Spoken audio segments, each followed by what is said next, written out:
coffee, student loans, and taxes. These three things have something in common. If they're in a business setting, they're going to use a spreadsheet program. But before there were these modern spreadsheet programs like Excel and Numbers and QuickBooks, something that most businesses, if not all, are familiar with, there was something called VisiCalc. Dan Bricklin created VisiCalc, and it launched in 1979, shortly before the Apple launch. In fact, VisiCalc was the first mainstream spreadsheet program. There were some before, but it was the first of its kind, meaning that it reached deep into the culture. That's according to a 2014 Giuseppe Galassi article titled "Some Clarification to the Evolution of the Modern Spreadsheet." And VisiCalc was very popular very quickly. It sold 700,000 copies in its first 5 years. And to put that into perspective, that was 10% of all computers at the time had VisiCalc software on it. So 10% of anyone that had a computer had access to a spreadsheet program that would make their business life easier.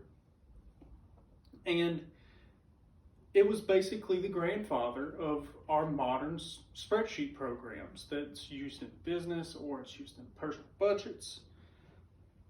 And you can see that in most spreadsheets today because the formatting is similar.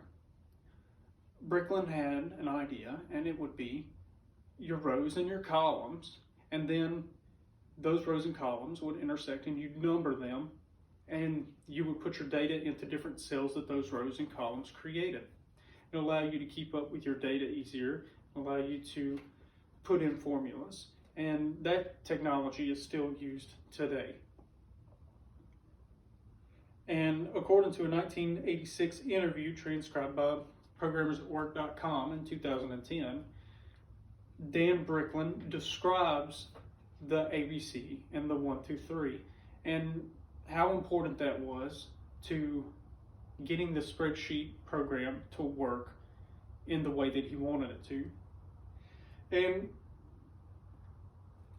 the majority of people use computers now, and virtually every business uses computers. And that means that a spreadsheet program is not far away. So if a business uses a credit card, it has a spreadsheet. In fact, 90% of people in the United States have a computer if they're under the age of 65, according to a Camille Ryan study on the 2016 Census by American Community Survey. That article was titled "Computer and Internet Use in the United States."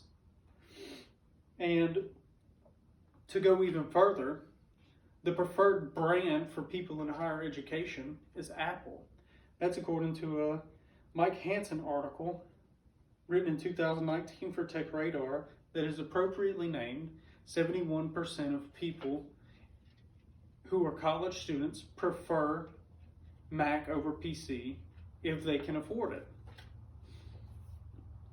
And VisiCalc is actually very important in Apple's ability to go public because it was an integral part of the Apple II hardware.